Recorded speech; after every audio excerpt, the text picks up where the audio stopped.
As you heard from these communication leaders, it's really important to be conversant with data, to have critical and analytical skills, to be able to understand new media trends, to be open to cultural dynamics and to be open to change, and to be able to work with interdisciplinary teams, bringing in engineers, artists, designers. That is exactly the principle through which we offer our curriculum here at the Department of Communications and New Media at the National University of Singapore.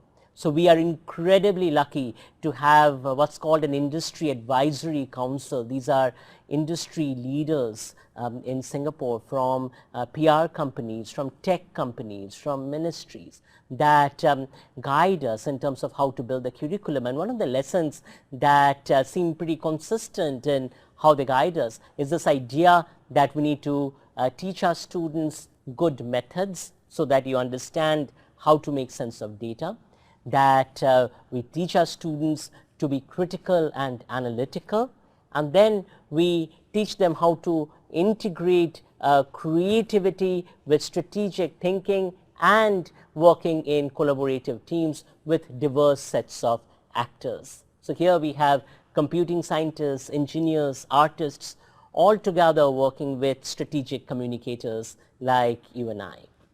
So emerging trends in the teaching of PR also have to respond to these intersections of design, social science, meaning the scientific study of society through data gathering and communication strategy.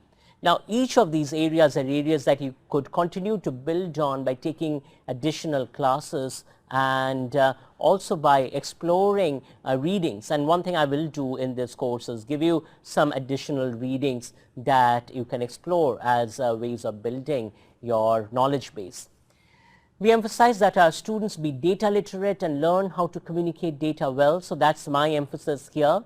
I really encourage you to be data literate and to learn how to communicate data, how to communicate numbers. So what's the difference between the statement 60% of Americans support the development of clean energy as opposed to the statement 40% of Americans oppose the development of clean energy. So I took the same data set and framed it in two different ways. So these are the kinds of things you would want to explore as a communicator.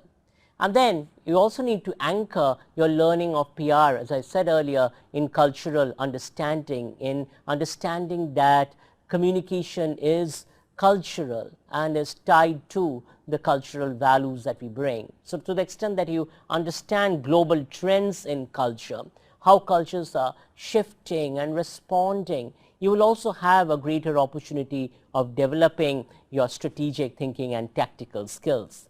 Now, to respond to the dynamic and rapidly changing global environment, PR departments have to also continually innovate and adapt themselves. Now, this is something again you see as a consistent message across the articulations put forth by these leaders, that you have to continually adapt, you have to change, and you have to be proactive about that. So one has to think through what are the kinds of things that are taking place in the world today and how do I need to readjust myself. So gone are the days, for instance, where you could say, oh, I only write press release and that's all I'm going to do. If your mind frame is like that, you're going to stop learning in the process and also stop adapting to the broader media environment and therefore stop being relevant. Smaller organizations that don't have the budget for large in-house teams outsource the PR function simply because that function is so dynamic. So they source it out to communication companies. There has been a dramatic growth in the world in PR firms corresponding with the growth in outsourcing of public relations activities. Now, PR firms offer a wide range of services starting from marketing communications to executive speech training, research and evaluation, crisis communication, media analysis, community relations, events management, public affairs, branding, corporate reputation, financial relations. Now, increasingly, PR firms focus on delivering consulting services on strategic decisions although most revenues still come from tactical aspects such as writing the press release or putting together an event.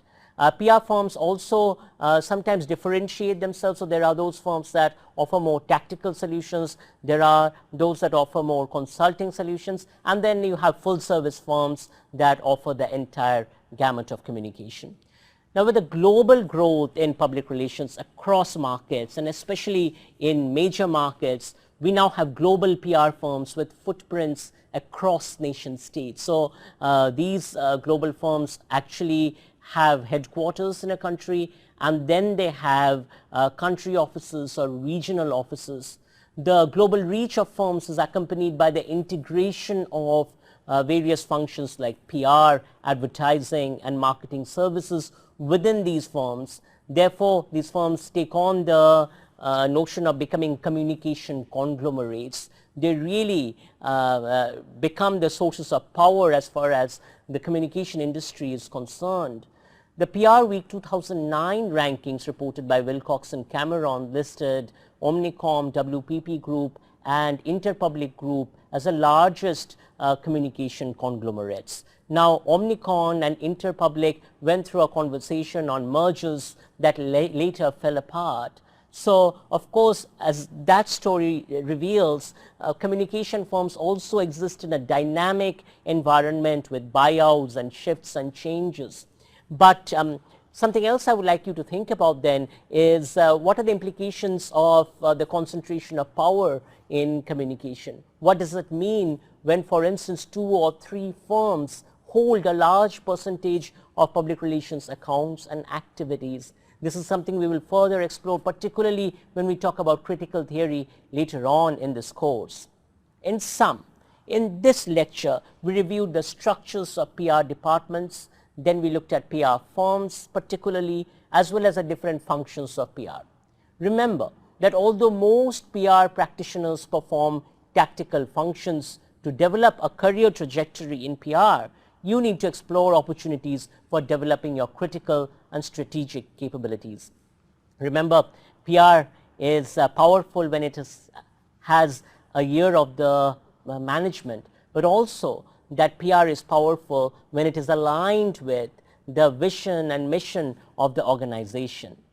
As a result, think about the ways in which you can build your strategic thinking capacities and the ways in which you can also build your vita toward more management and consulting roles.